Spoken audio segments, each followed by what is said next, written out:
Hare Krishna, my dear devotees. So I will speak a little about my experience in Madras, preaching on behalf of Srila Prabhupada. I was the first devotee from ISKCON to go to Madras, and I was preaching as I heard Srila Prabhupada preach. But then I found there was some undercurrent of protest about the way I was preaching. Even friends, even people who had been hosting me said that I shouldn't criticize others. I should just say positively what I want to say about Krishna consciousness, but don't criticize others.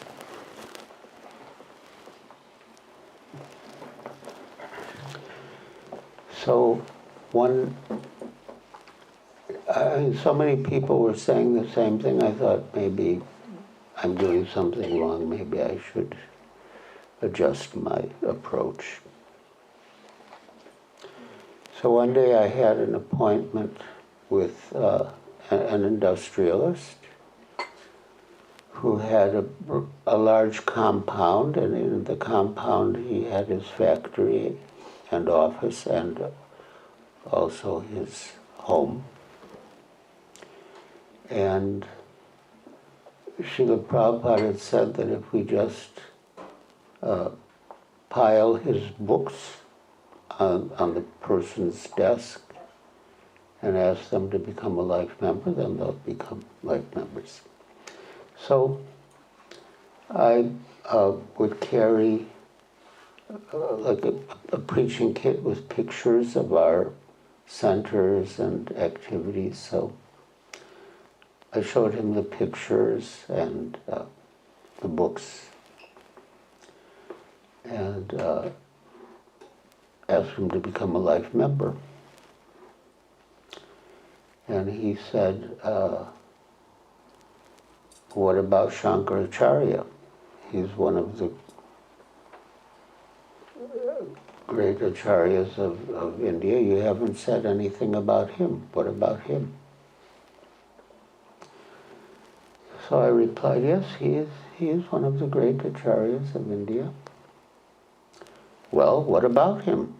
You haven't said anything about him. What about him?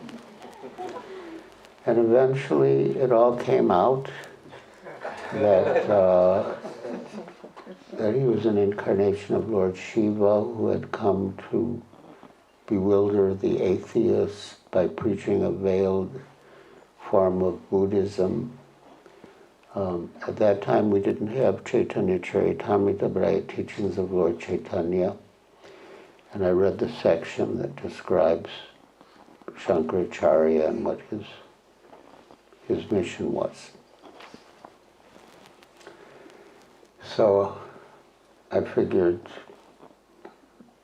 that was the end of it. So, I put away all the pictures and the books and the membership form. And then he said, I want you to come and see my temple in my home.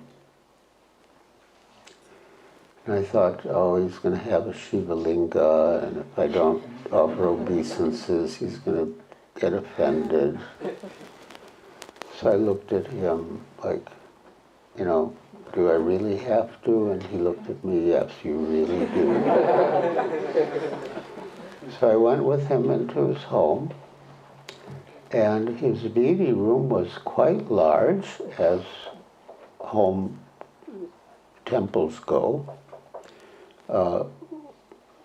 with white marble, and on the platform of the altar were Radha Krishna deities.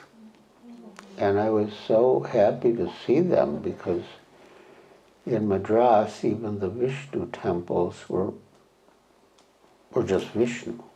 And then there was this one temple, Parthasarathi, by the seaside, which was just Krishna.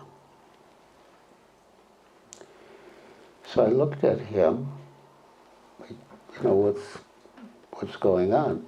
Then he said, actually, I and all of my family, for many generations, have been devotees of Radha and Krishna. And I was just testing you. And you did not compromise. So I'm very happy, and I'll be pleased to become your life member. So we went back out, and he paid the life membership fee, and I gave him the books and magazines and so on. Then I thought, well, maybe what I've been doing isn't wrong, but I wasn't completely sure. But when I got back to my room, there was a letter from Srila Prabhupada, and the words just jumped off the page. Srila Prabhupada wrote that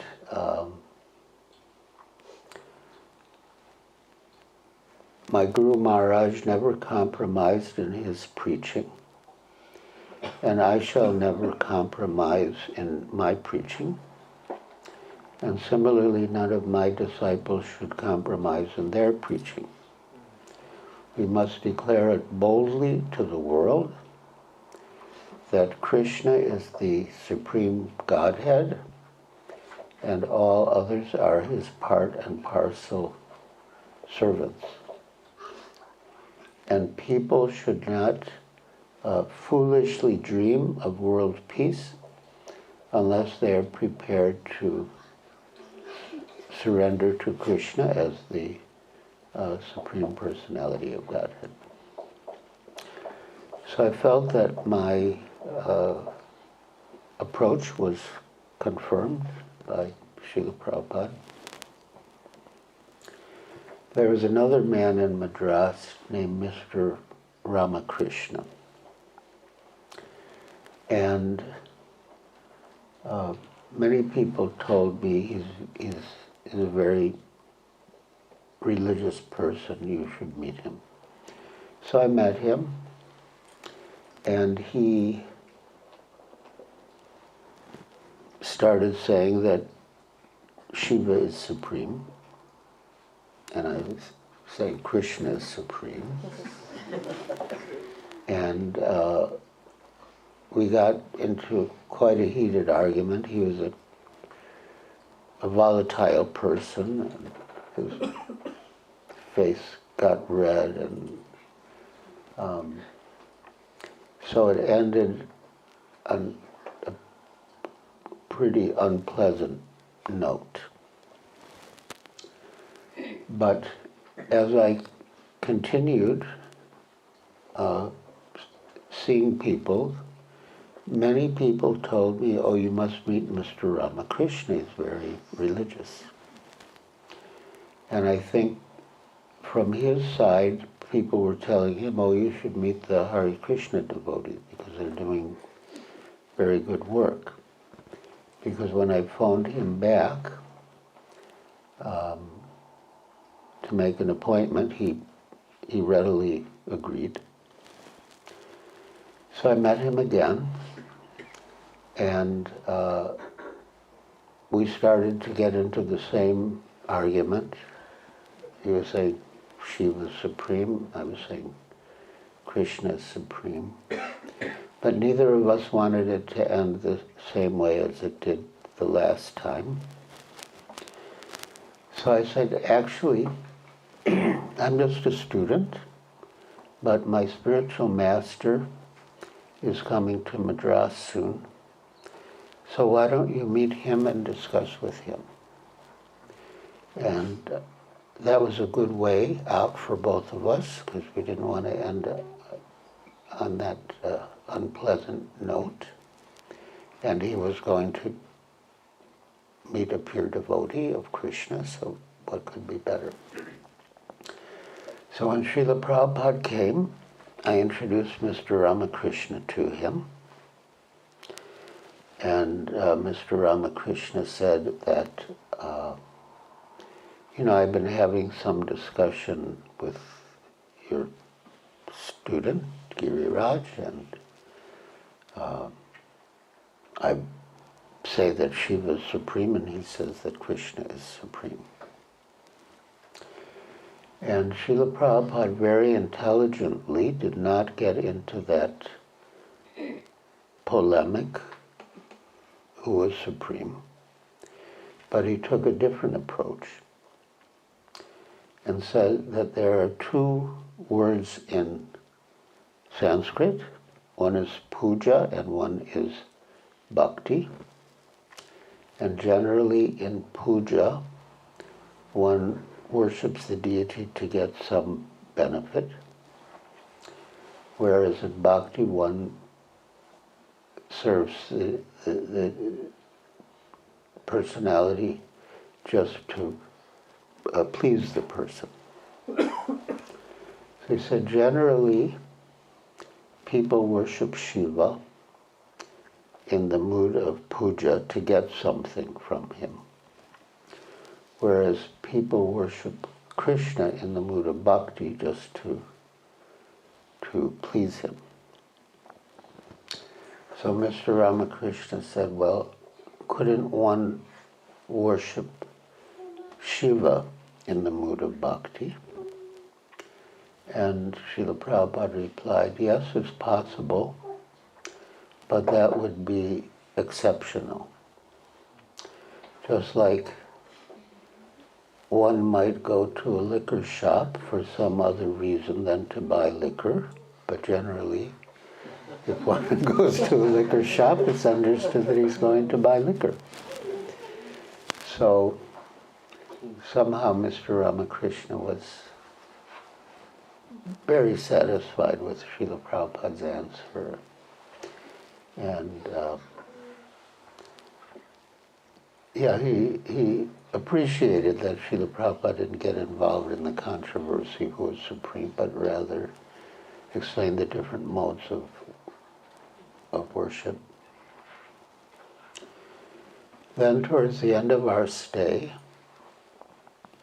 an important man had a deity installation at his home. And it was a fairly large temple room for a private home. And so many important people crowded in the room, including Srila Prabhupada, but there was no room for us, his disciples, so we were just watching from the outside. And so he was also a devotee of Shiva, and so he and all the other participants were worshiping Shiva and offering flowers to Shiva. And from the outside we could see that Srila Prabhupada didn't offer his flowers to Shiva, but he threw them in the corner, but we didn't know what was in the corner. So then after everyone came out, we went in and we saw there was like a little Krishna in the corner, so he had offered his flowers to Krishna. So, yeah, we had many nice experiences and adventures in Madras.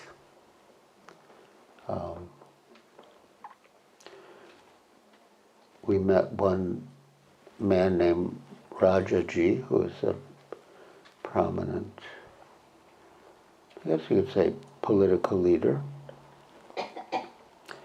And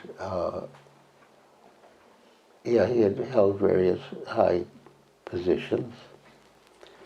And Srila Prabhupada had a long and elaborate conversation with him. And then towards the end of the meeting, Rajaji, his full name was Sriraj Gopalacharya, Rajaji said that it's possible that one could become like attached to an institution and identify with the institution, and that could be a problem. And Srila Prabhupada said no, because on the absolute platform, at that stage Rajaji liked to use the name Govinda for Krishna. So Srila Prabhupada said on the absolute platform, there's no difference between Govinda and Govinda's institution.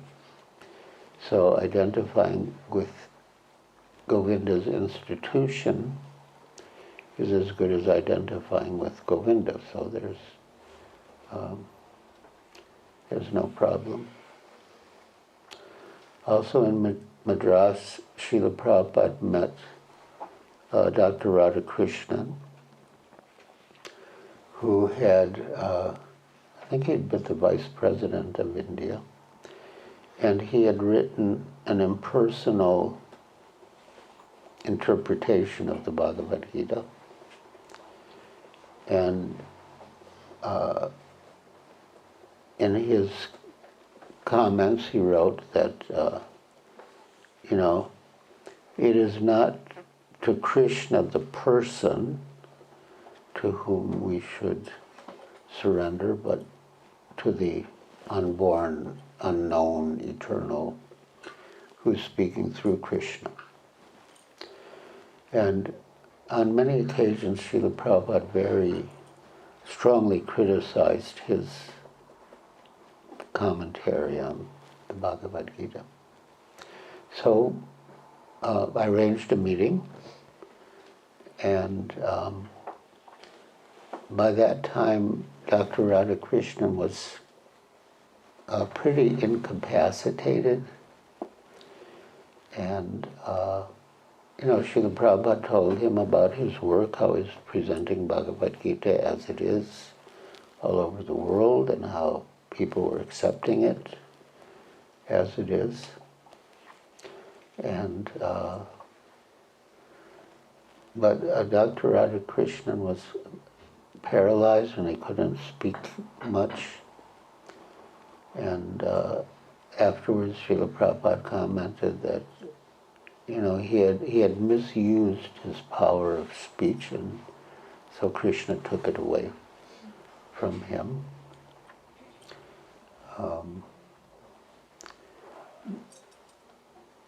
But he also said he was a gentleman, and that in a way it was Krishna's mercy to deal with him as Krishna was dealing with him. So, yeah, we had a lot of good times in Madras. Before then in Calcutta, my parents had come to meet me, and before they came, I didn't know how to respond, so I asked Srila Prabhupada, and he said, you must spend time with them. So I did. I took them to some tourist places and introduced them to some of my friends. And then they came to meet Srila Prabhupada. And they said that they wanted to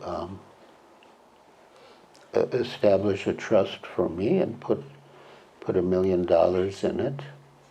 And they wanted me to come to America and sign the documents. And Srila Prabhupada said, yes, you can send the documents and he will sign. And then Srila Prabhupada said that,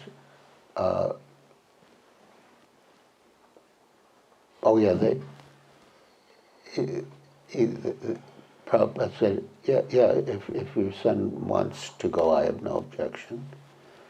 And I said, no, I want to stay with Srila Prabhupada. So then Srila Prabhupada said, all right, let him be with me. And after some time, when I come to America, I'll bring him with me. And I said, to see how intelligent Srila Prabhupada is, because when it's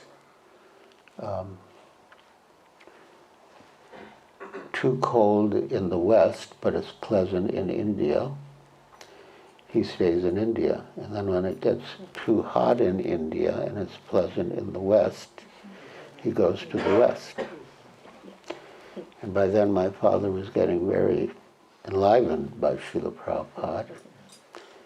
And he said, yes, your master is very intelligent. And Srila Prabhupada said, well, your son is very intelligent because he has understood my strategy. And my father said, no, actually you are very intelligent. Srila Prabhupada said, well, I suppose I must be, otherwise how could I attract so many intelligent young men like your son? So my mother was very concerned about my health, because in those days many people thought if you didn't eat meat you couldn't get enough protein.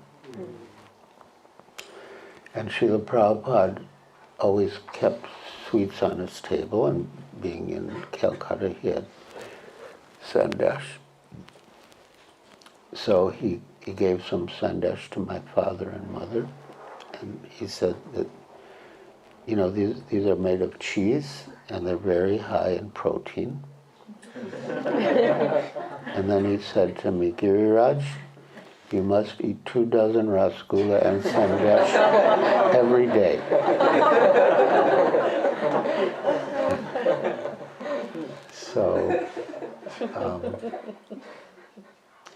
So then on the way out of Prabhupada's room, my father said, I'll say two things about your master. One, he's a brilliant organizer, and two, he really knows how to deal with people. And in my father's value system, those were like two of the highest compliments that he could pay to anyone. So then anyway, after Calcutta, I went to Madras. And then I arranged a program, and Srila Prabhupada came. And staying at different people's homes and eating lots of sambar and idlis and dosa, I put on weight. And Srila Prabhupada said I should take a picture of myself and send it to my mother. Yeah, he hadn't forgotten about her concern. Yeah, very kind and merciful and intelligent. All right, my dear devotees, thank you for listening so patiently and attentively. And now if any of you have any questions or comments?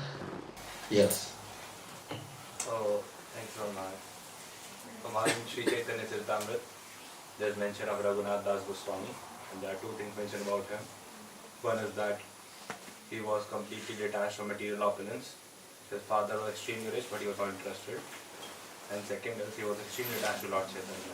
And as soon as he got the opportunity, he ran away from it. So, and we see these two qualities being present in you as well. One is that your father was extremely rich, but you are not interested. And secondly, you are extremely attached to Prabhupada. So how can we develop that?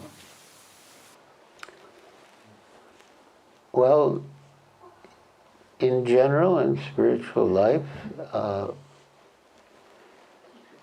good attentive japa is important. So I would recommend that to begin with. And if possible, rise early in the morning, chant during Brahma Muhurta, chant in front of Tulsi Devi, and that will cleanse your heart, Cheto Darpana Marjana. It's interesting you mentioned Raghunath Das Goswami because I always had that desire to go to Vrindavan and just wander like Raghunath Das Goswami. And Srila Prabhupada could read my mind. So in Juhu, he said, first you manage your father's estate very expertly, like Raghunath Das Goswami, and then you go to Vrindavan and become a Goswami. So, yeah, he wanted us to take care of his Juhu project.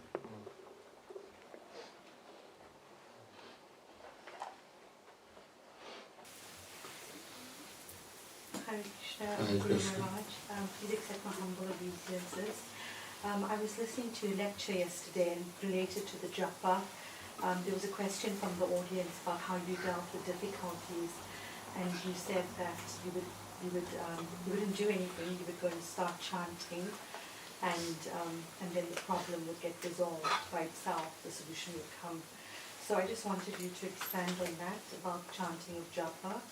And then the second thing is, I know the importance of japa, and I'm sure everyone here knew, but how do we get that message across to others about the chanting of Hare Krishna, the Maha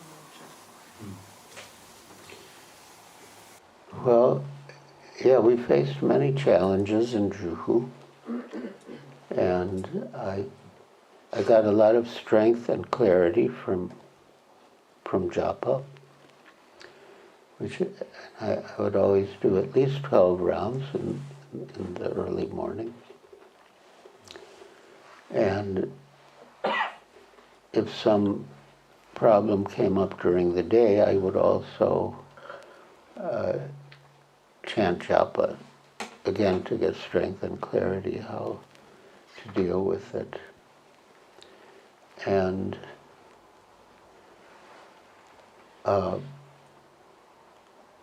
how to get the message across to other people would depend on the other people, like where they're coming from, what their ideas are. But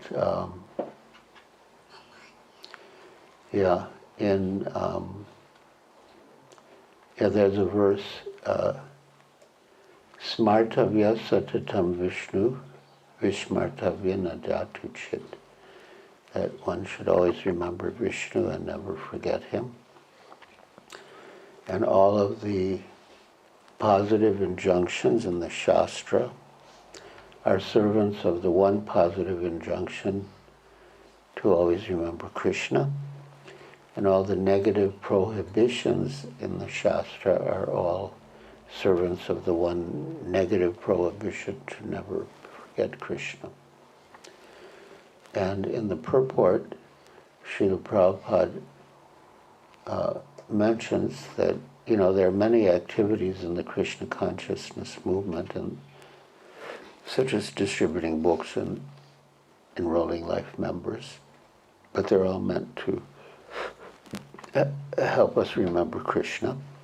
But then he says that of all the instructions of the spiritual master, the instruction to chant minimum 16 rounds daily is most essential. To always remember Krishna, never forget him. So that's essential. Hare Krishna Maharaj. Thank you so much for blessing Bhakti Centre with your presence. I have very recently started chanting, and I have a sort of beginner's question, which is the right speed for japa, because when I chant slowly, I can focus on every sound of the mantra, but when I chant slowly, then I get bugged with a lot of thoughts and get very distracted quickly. But if I'm chanting fast, I focus on the mantra, but at the same time can't focus on each sound of the mantra. So what is the right speed?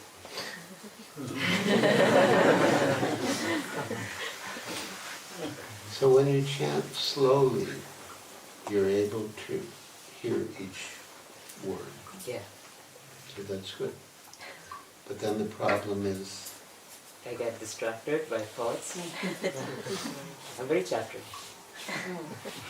And when you chant fast, then it's like there are no thoughts because I'm chanting fast, so then I can stay focused on the mantra, but then I can't hear every sound, every syllable clearly.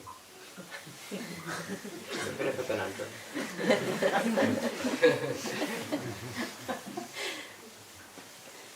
why can't you hear every syllable clearly when you chant quickly? I guess I can, but then when I'm trying to maintain my focus and ensure that I've heard every single syllable, I'm not very sure that I've heard every single syllable of the mantra.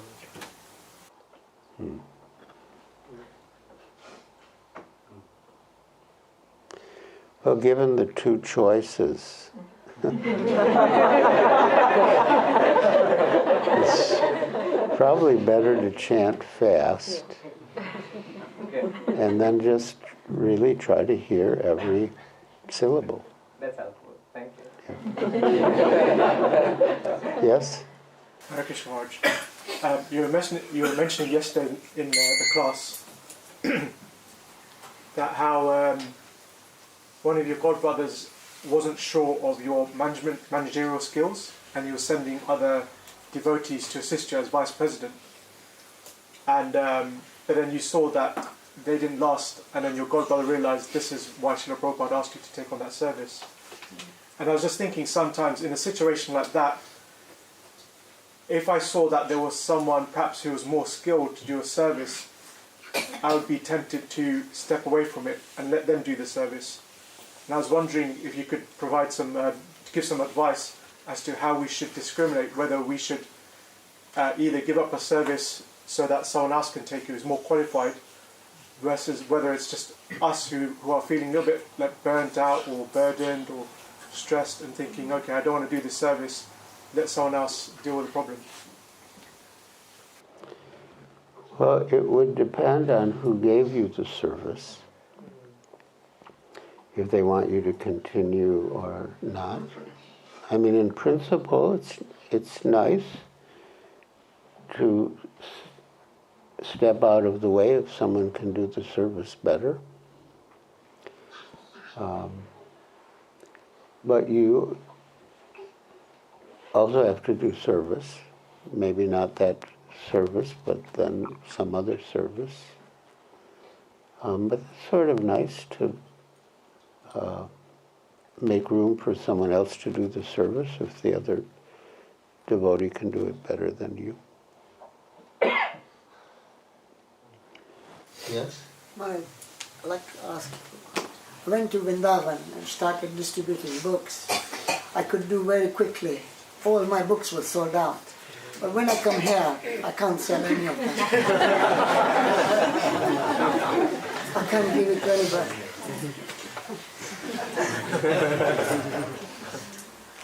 Why did you come back?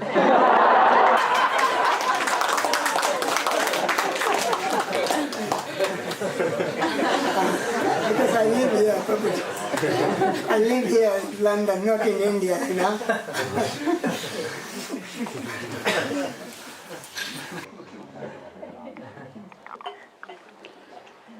Well, it's probably easier to distribute books in Vrindavan because people are more receptive. So here it would be more of a challenge. But as we all know, Srila Prabhupada was very pleased when devotees distributed his books. And we should make that effort. And you can maybe consult some devotees who are successful in book distribution here and find out what approach they use, what techniques they use. When I would distribute books, I would always pray to the Super Soul in my heart to guide me to say the right thing to the particular person. And I would also pray to the Super Soul in the other person's heart to inspire the person to take the literature and do some service, give some donation. So, yeah, for me, prayer was a very important part of the process. Yeah. Thank you very much. Yes. Thank you, Sri Maharaj. Thank you for the class. So, Bhakti Centre is blessed by Mother Kalangana, and most of us in Bhakti Centre wouldn't be anywhere if not for Mother Kalangana. So, I have heard so many things about your exchanges with Mother Kalangana. I have heard that she used to put your picture frame in her altar. So, can you, share some exchanges of yours with Mother Kalangana, but some of your best memories?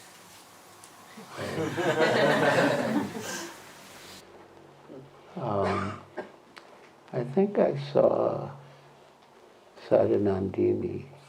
Where is Sadhanandini? Yeah. Why don't you tell your story about Mother Kalangana? That was a very interesting story. Yes, please. I was aspiring for Mother Kalangana for 2 years, but she was refusing me completely, and every time she was saying, "Don't talk about it, don't mention it." And then after a while, I said, "Well, please, at least guide me. Tell me who I should take shelter of." And then she gave me 2 names. And then I said, "No, Mother Kalangana, just give me one name." And she wouldn't. And then it was on Lord Nityananda's appearance day. I was getting ready to go, I had a service, I was getting ready in the ashram. And then I said, "Mother Kalangana, you're not giving me diksha, you're not telling me who I should take diksha from. Today is Lord Nityananda's appearance day. Please pray for me that I find my Guru." And just immediately she said, "Take shelter of Giriraj Swami." And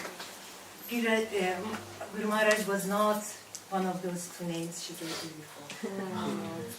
So I was surprised, but at the same time, I was, without knowing why, I said, "Yes, okay, of course." And I just felt that things just fell into place. And then, so I left, I had my service, then the next day I came back and told Mother Kalangana what I was feeling. And then she took the book, Life's Final Exam, from her bookshelf. Guru Maharaj has given that book to Mother Kalangana and signed it, and had nice writing, Guru Maharaj had written for Mother Kalangana. I try to remember what you had written, because you said that, "Mother Kalangana, you already passed your exam. You're just here to help us to go through it." Something like that, on that book. And she gave it to me, and she said, "Take this is for you." And we actually read some of it together. And then Mother Kulangana spoke to Radhakanta Prabhu to speak, for me, on her behalf, and Radhakanta Prabhu wrote to Guru Maharaj about me, and then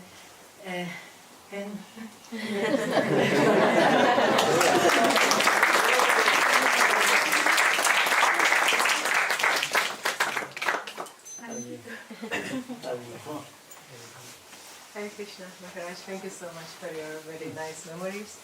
I have a question. So, do you remember any chastisement from Srila Prabhupada which was very hard to accept? Yes. Could you share it? Yeah. Well, in the early days in Juhu, first we had a big Pandal program, and then after the Pandal program, Srila Prabhupada left, and we made like a small arrangement for the deities in the front of the property. And a brahmachari would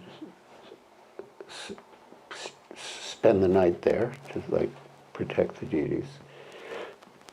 And then one night, while the brahmachari was asleep, someone came and stole some of the deities' ornaments. And so Srila Prabhupada wrote me a letter. I've received this report, and this is a most abominable affair. And that chastisement really affected me. And I wrote back to Srila Prabhupada that I'm sorry that this happened while I was the president. And, I'm trying to maintain my enthusiasm even after the severe chastisement you gave me. And then Srila Prabhupada wrote back that it's the duty of the spiritual master to correct the disciples so that they improve, not that he should always be flattering them. And my only concern is that you and all my other disciples make advancement in Krishna consciousness.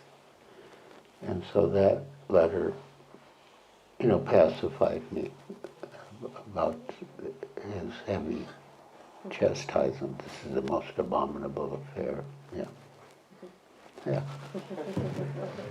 Thank you, Maharaj. Yes. Maharaj, thank you for sharing all the stories.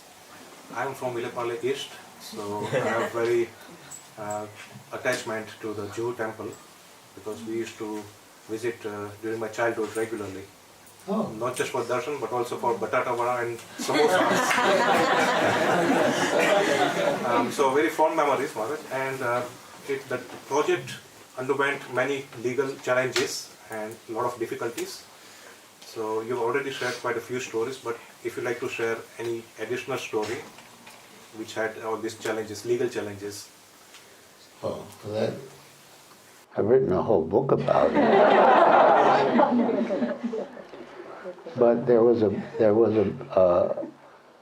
Bollywood movie in which one of the characters says, I'm going to the Hare Krishna temple in Juhu to get some samosas.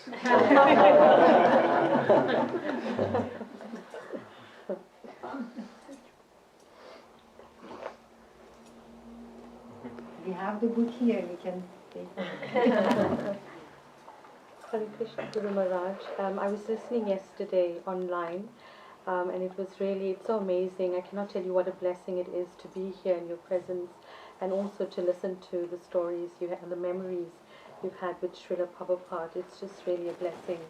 And I can actually, I'm sure everyone feels the same. You can actually live through the memories you've had. You've been blessed, obviously, to have met him and have that time. You did mention, someone asked about your fondest memories yesterday, but it was right at the end, and I was waiting to hear it, but I don't know if we have time. And you said it was about the first time that you Yes. you met Srila Prabhupada. So I don't know if we have time. I know it's in your books, but if you have time to share it, Yes, I can. I'd really appreciate it. Thank you. Well, it was my first discussion with Srila Prabhupada.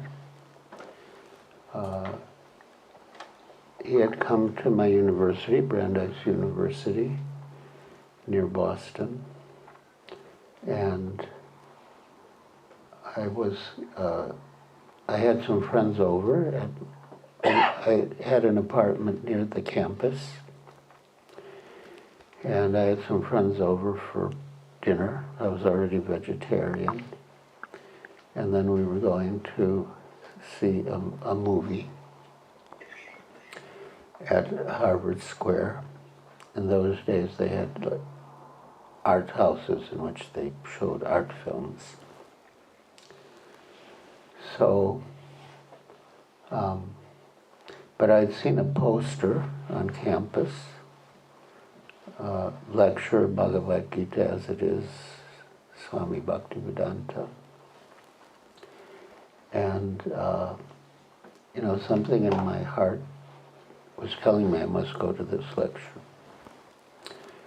So one of my friends, a lady friend, said, why can't you be normal like other people? Why do you always have to be running after these swamis and gurus? And she raised her voice, and I raised my voice. I said, okay, this will be the last one I ever go to. So we went, but because of all the discussion, we arrived late. And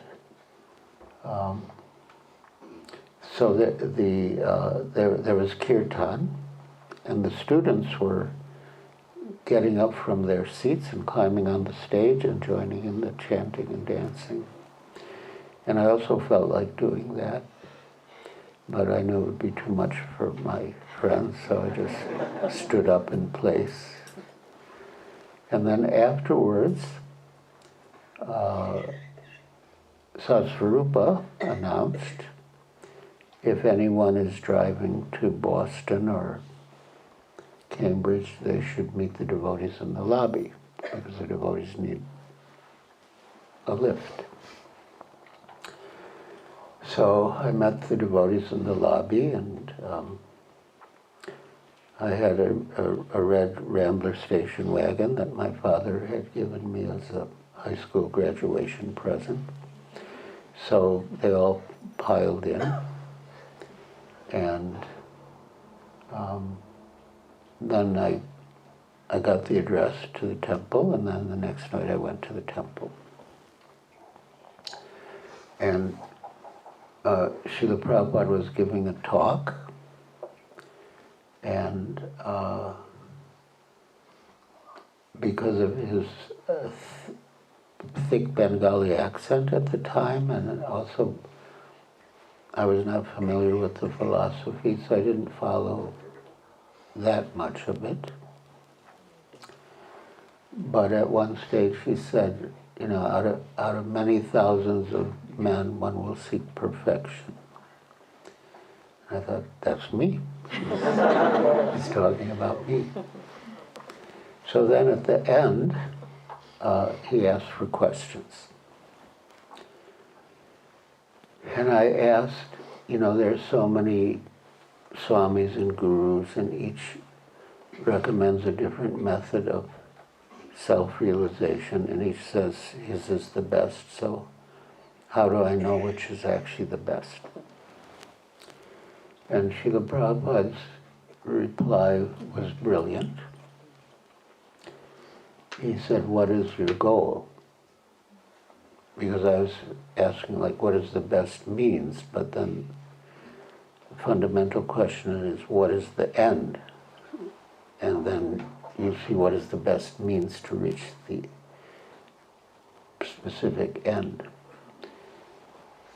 So he said, do you want to serve God or do you want to become God? If you want to become God, that means you're not God now. And how can not God become God? And he said, Krishna is always God. He doesn't have to become God by yoga or meditation. He's God when he's playing on the lap of Mother Yashoda. He's God when he's speaking the Bhagavad Gita to Arjuna. He's always God. And then he said, if you sow the seed of service to God and water it with chanting, God will provide the sunlight and all the conditions favorable to make it grow. But if you want to become God, you're only cheating yourself, because why should God help the competition?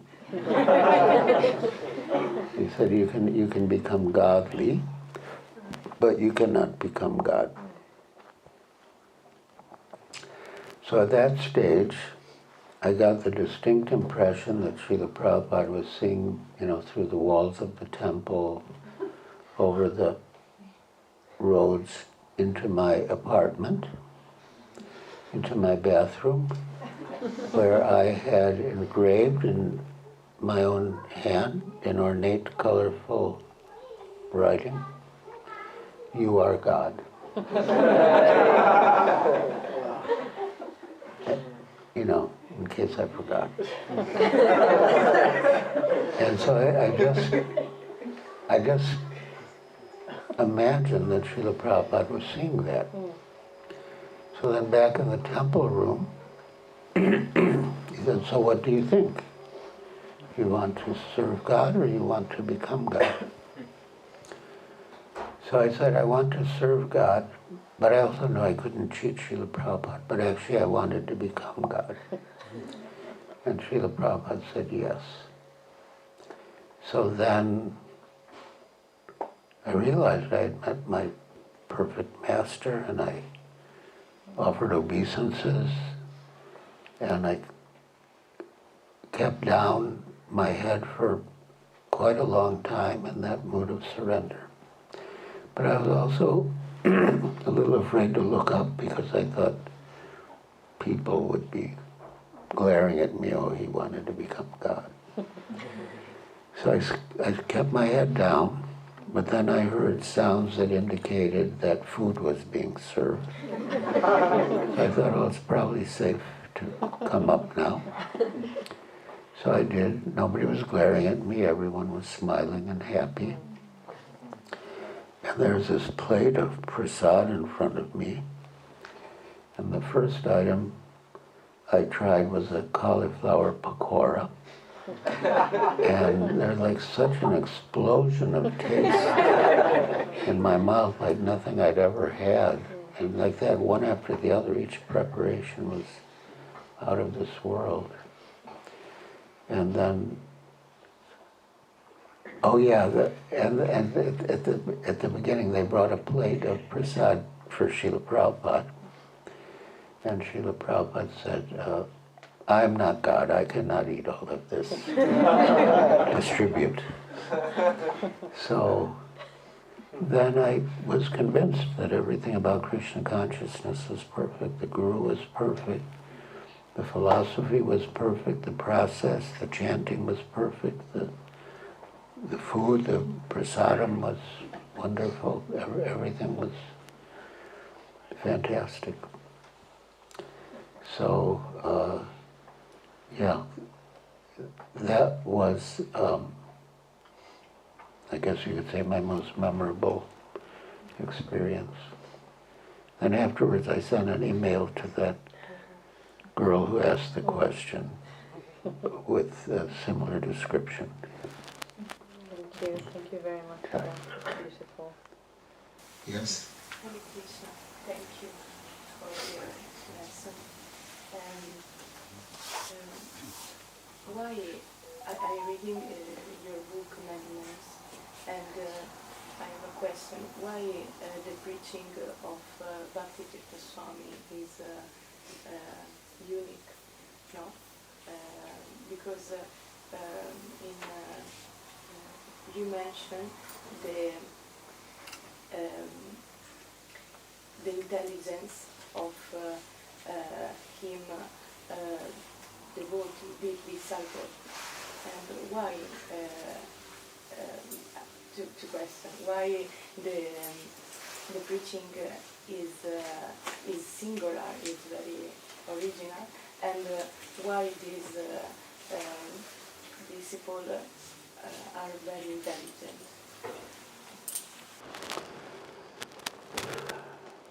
Now, Bhakti Swami was very intelligent in his method of preaching. And I visited his center, and I was very impressed with the caliber of his disciples, mostly black-bodied disciples.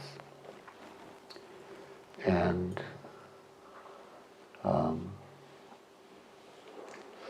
at one stage he told me that many of them didn't even know that there was a huge international society for Krishna consciousness. You know, they just knew him and what he had established. But yeah, he was unique, and yeah, there's never been anyone like him. There never will be. So, did you have another question, or did I cover them both? Why the disciples of Bhakti Swami are very intelligent? You mentioned it in the book, the intelligence very singular to him disciple, because a lot of disciples don't a lot of time don't know they are in the Hare Krishna movement and understanding second time, but started to change the 16 round and follow the principle, but only after these disciples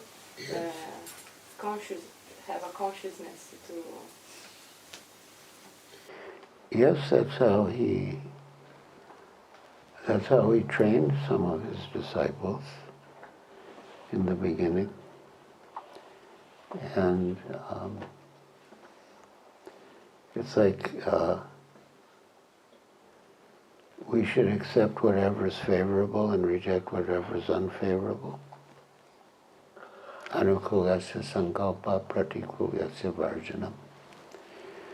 So he was very wise in seeing what to accept and what to reject in presenting Krishna consciousness. And he did amazing service, and he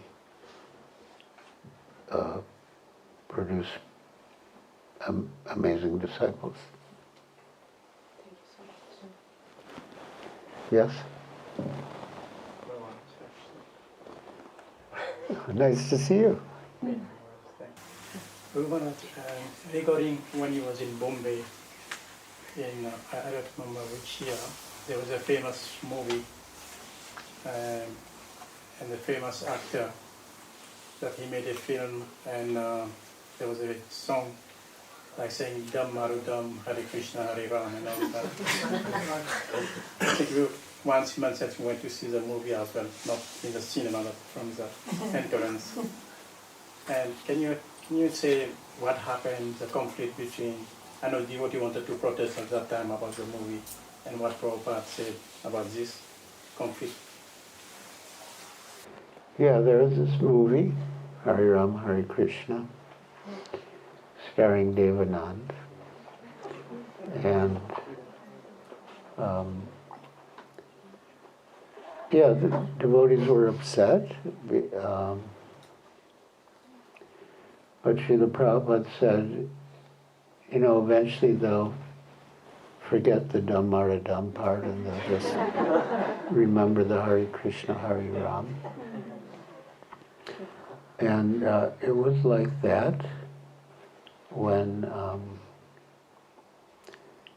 I was first in Bombay, after the movie came out. The street urchins, they would approach us and they go like this, you know, Dam Mara Dam. But then after a while, so it was mainly Dam Mara Dam, but then after a while it was sort of equal, Dam Mara Dam and Hare Krishna, Hare Ram. Then eventually the Dam Mara Dam part dropped out completely and then they would just say Hare Krishna, Hare Ram. But we would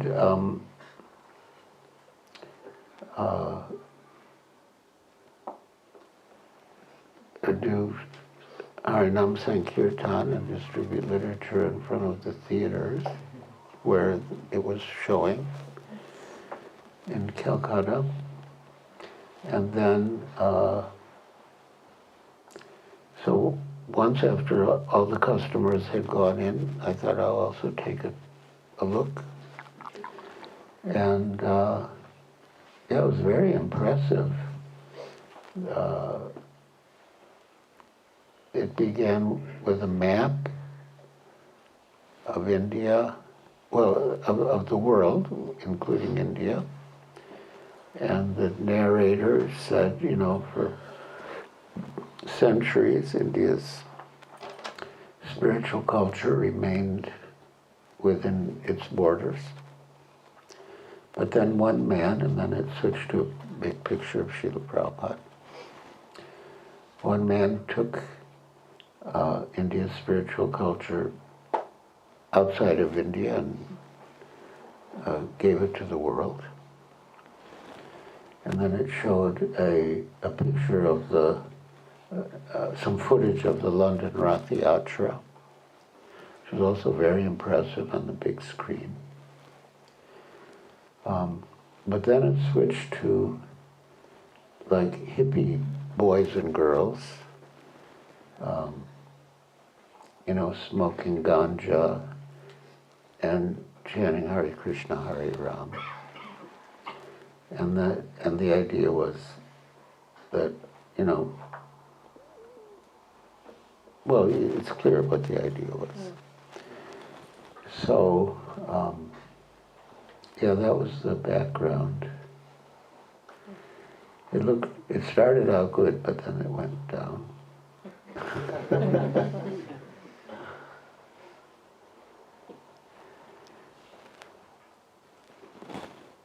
Yes.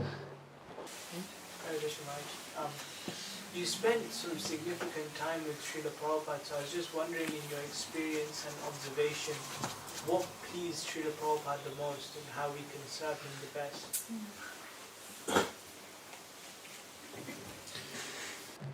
Well, once there's a meeting of book distributors with Srila Prabhupada in Atlanta. And one of the devotees asked him what pleases you the most, and they expected that he would say distributing his books. But he replied, if you love Krishna. So, of course, he did want us to distribute his books. He wrote me a letter, go on increasing books and go on increasing my pleasure. So that will please him, but it'll ultimately please him if we develop our love for Krishna.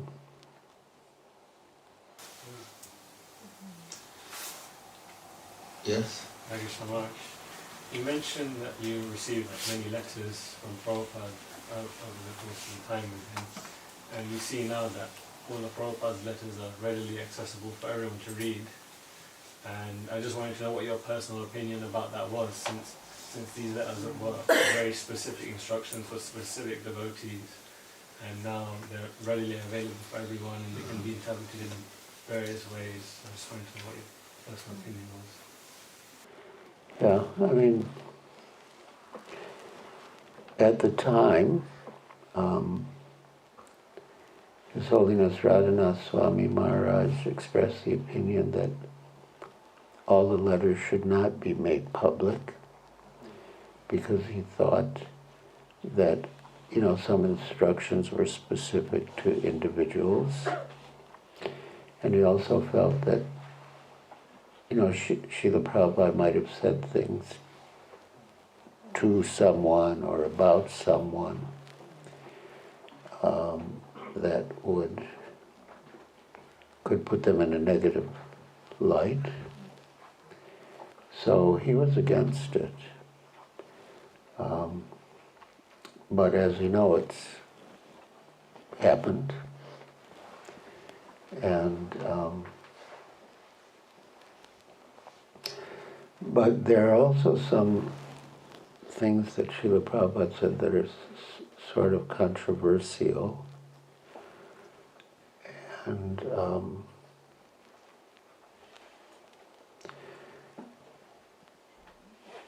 so yeah, in South Africa in particular, they're concerned about some of the things. And I suggested that those things could be sort of removed from the database. I mean, they would still be there, but because if you do a word search on the database, so many things come up. So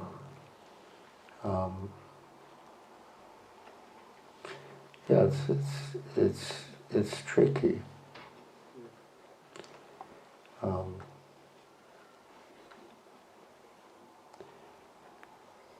Yeah, I think some discretion could have been used. But anyway, it's all there. So, yeah.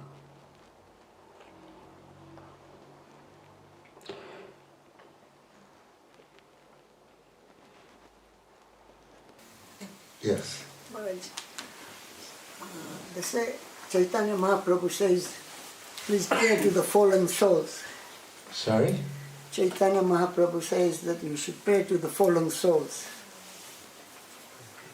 Preach to or pray for? Pray for. Yes. And does that mean that we should pray to all the devotee who has passed away? Oh. If you want, Which I do. you can.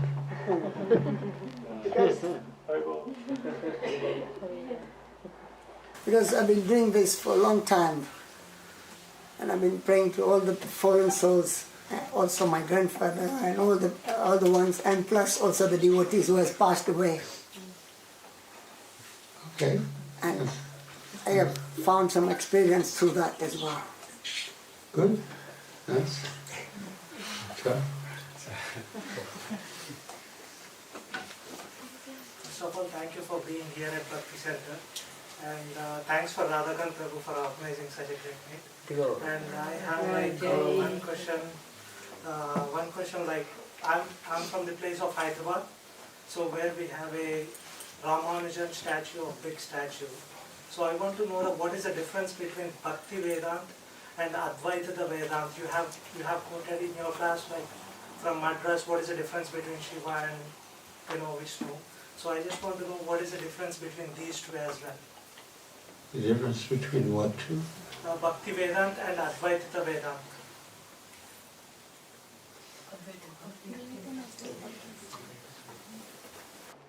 Well, Advaita is non-dual, and we don't subscribe to that. Yeah, not at all. Yeah, there's a sort of famous pose of Madhvacharya like this, that two. Yeah. So that's our position, that's our line. Not Advaita, not all one, but two.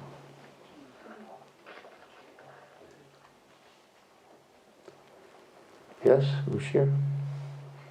At a very early age, you were clear that you wanted to seek a spiritual master. Was there something in your very early life that you experienced or that you had impacted your life that led you to want a spiritual master so early in your life? Well, when I was in high school, I wanted to achieve perfect happiness. And I understood that one could achieve perfect happiness only spiritually and not materially. And then I understood that in order to make spiritual progress, I needed a guru. So then my quest became to find my guru. And in the course of looking for my guru, I met many so-called gurus, and I wasn't satisfied with any of them. And I even had a vague mental impression of what my guru looked like, and he didn't have hair, and all the other swamis had long hair and beards. So I was almost becoming hopeless. But then, Srila Prabhupada came to my university, and I saw him. I missed the lecture, but I was there for the kirtan, and then I gave the devotees a lift in my car, and then the next night I went to the temple and surrendered.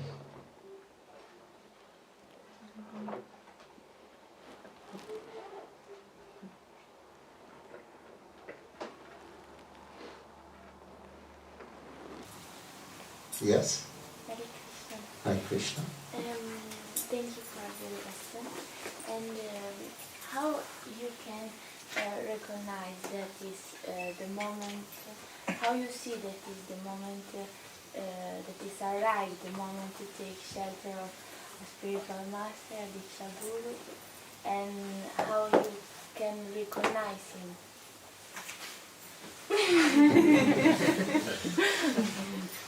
Well, yeah, the second question comes first, to recognize him.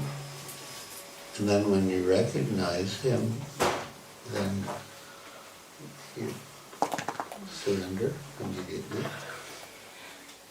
But how you can understand that is the moment that I'm ready? How can you understand that he's your guru? That I'm ready to take shelter. Oh.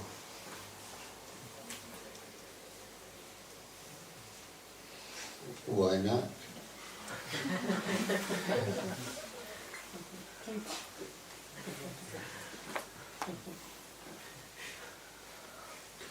Yes. Thanks so much.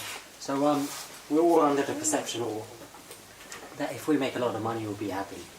And you said you knew that you had to seek spiritual happiness to be happy. Did you get that realization from your dad being rich and realizing that the dad's maybe not happy? Well, it's true. My father was wealthy, and I grew up in an affluent suburb of Chicago. And I could see firsthand that in spite of having a lot of wealth, the people were not happy. That's true.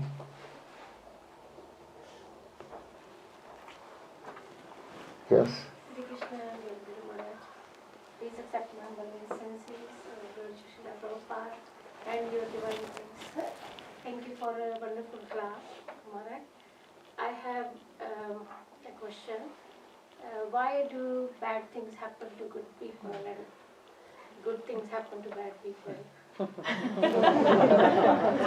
my son is here especially for this question. So. Is he a good person or a bad person? He's a very good person, but bad things are happening to him.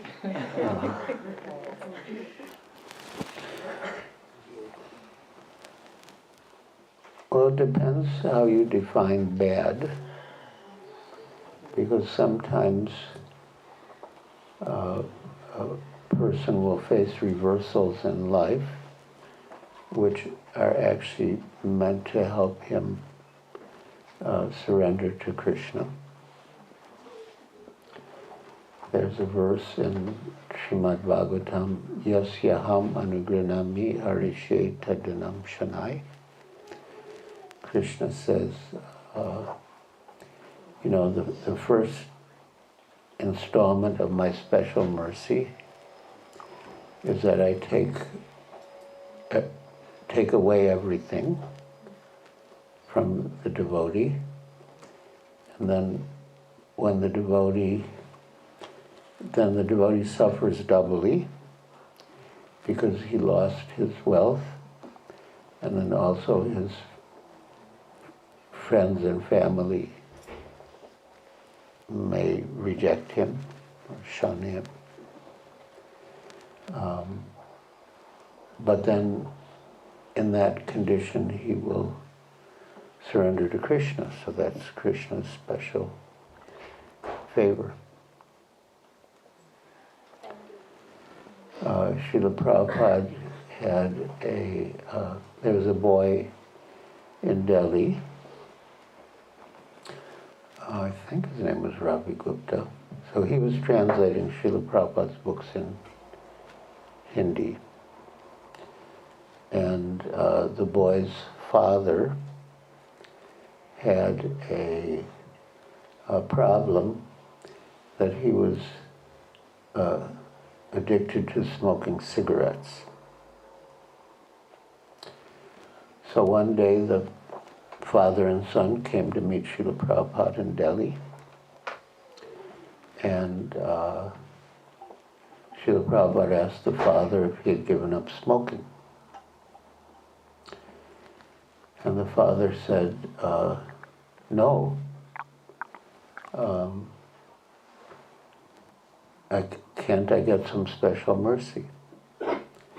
And Srila Prabhupada said, yes, there is such a thing as special mercy. And then he quoted, Yasyaham anugranami harishe tadjanam sadai. The first installment of Krishna's special mercy is that he takes everything away from the devotee. So he asked Mr. Gupta, do you want special mercy? And Mr. Gupta said, no, I'll do it myself.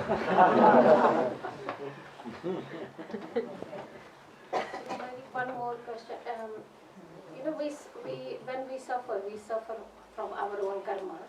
But do we suffer from the karmas around us, like family members or friends? Do we suffer for their karma as well? Well, not really. I mean, it's your karma that you have them as family members. But other than that, you don't suffer for their... well, I mean, I'm assuming they're grown up. I mean, if you have children who are dependent on you, then you are responsible. But once they're 18 years old, 21 years old, then they're responsible. You're not responsible. Yes. Krishna Maharaj. I just want to know, like, how do you maintain your spiritual, like, the consistency, the spiritual practice you do, in spite of having a lot of difficulties and hardship in your life, like especially Juhu temple issue during that time. So how do you maintain your consistency of practicing spiritual life, like chanting, reading, all that? Well, chanting, of course, maintained. Sometimes, depending on the circumstances, I didn't have much time to read. And once I went into Srila Prabhupada's room in Calcutta, and he was keeping us so busy that I didn't have time to read. And I was feeling guilty. But I didn't say anything, but he knew my mind. And then he quoted the verse from Srimad Bhagavatam, Nasta Prayeshu Bhadreshu Nityam Bhagavata Sevaya. And then he said that by serving the person Bhagavat, all the truths of the book Bhagavat will be revealed even if you don't read the book. So he was encouraging me, to continue with my service to him even though I didn't have time to read. Under ordinary circumstances, we should read, of course. But under extraordinary circumstances, such as those, I didn't have time to read, but he reassured me by serving the person Bhagavat, all the truths of the book Bhagavat will be revealed, even if you don't read the book.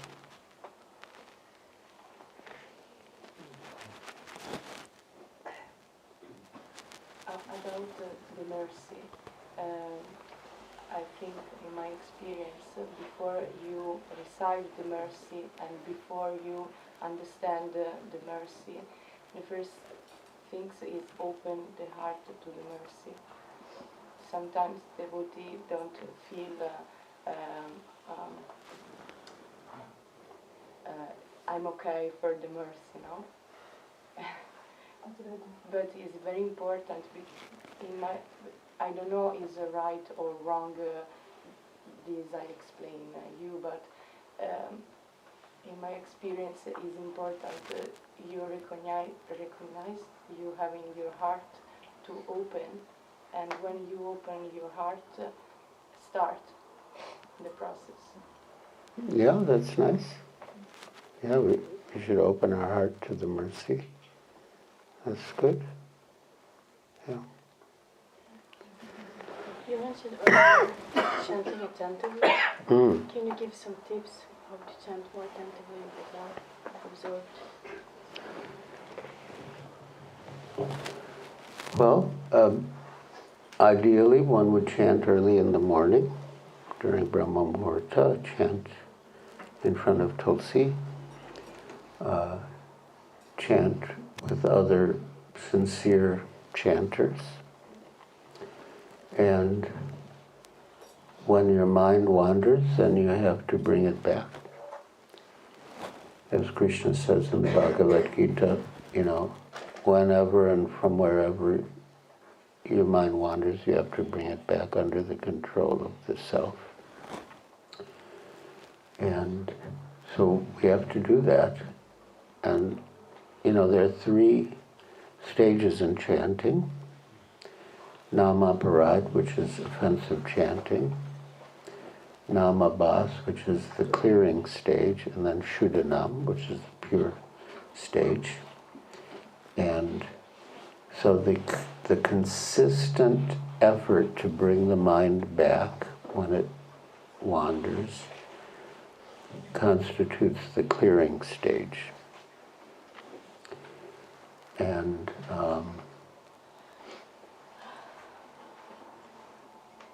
we just have to make that effort. There are some good books about japa. Burijan Prabhu has written a book called japa, which I recommend, and His Holiness Sachinanda Swami has written several books about the holy name. So those books can also, give you good ideas and strengthen your practice of japa. Yeah. As Bhurijan Prabhu says, it's a battle with the mind, but that battle must be fought. You can't just surrender to the mind and let it go anywhere and everywhere. Yes? I wanted to ask you about Srila Prabhupada. When his spiritual master, I think it was, I can't remember the exact year, but I think it was 1942 or somewhere around that year, or probably a little earlier. The spiritual master told him to go to the West and start this preaching movement. But then one reads in the books that he actually delayed right until the early mid-60s. And he got renounced, I think it was 1959. So my question is, he had clear instructions from his spiritual master, maybe early 40s or late 30s, instructing him to go to the West. And then we see that Srila Prabhupada is not obeying those instructions, and he carries on, presumably in the expectation that he would be able to start the movement first in India and then export it to the West. But that didn't materialize. So why was Prabhupada so hesitant? If he had clear instructions from his spiritual master, go to the West, surely he should not have wasted his time.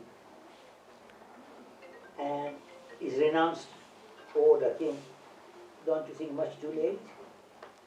Because had he had this renounced order and he had obeyed instructions of spiritual master, he would have come to the West much earlier, in much better health, and much younger. Well, Srila Prabhupada said he was preparing himself. In fact, in the Prabhupada Lilamrita, there's a book, a volume, I think A Lifetime in Preparation. So Srila Prabhupada said he was preparing himself. But the instructions were very clear. Sorry? The instructions from the spiritual masters were clear. Yeah. That in the early 40s, he was told he should go to the West. He did? Well, not in the early 40s, he went in 1965, didn't he?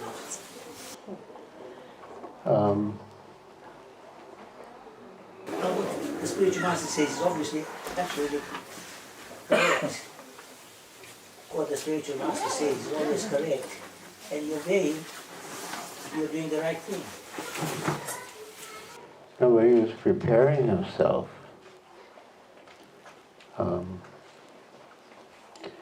it reminds me, Srila Prabhupada gave a talk in Los Angeles, and one lady, Rose Forcash, asked Srila Prabhupada,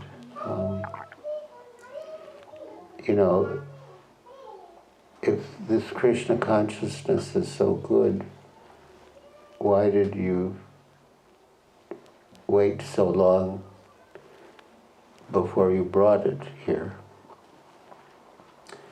And Srila Prabhupada replied, you were not ready. So, everything that Prabhupada did was perfect, and yeah. So the West wasn't ready, he wasn't ready, both ways. Okay.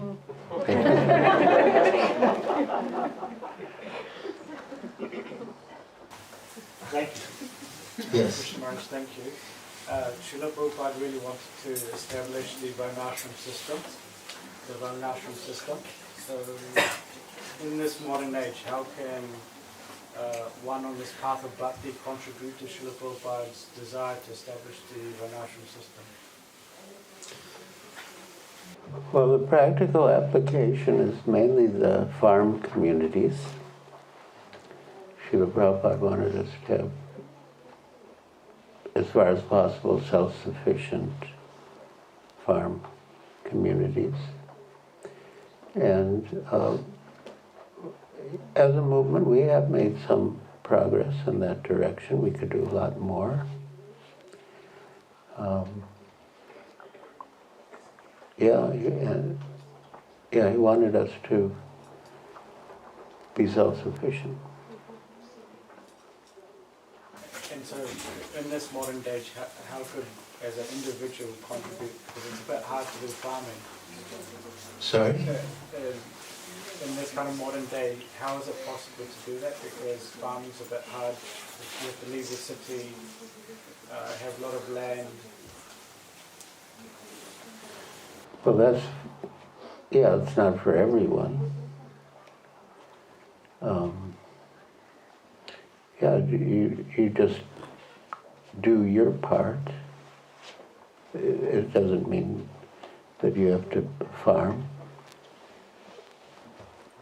Just do your part.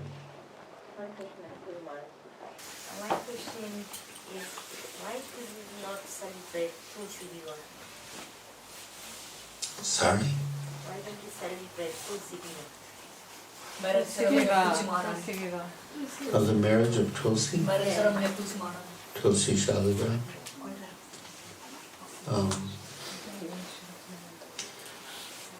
I don't know, Srila Prabhupada didn't really give that to us.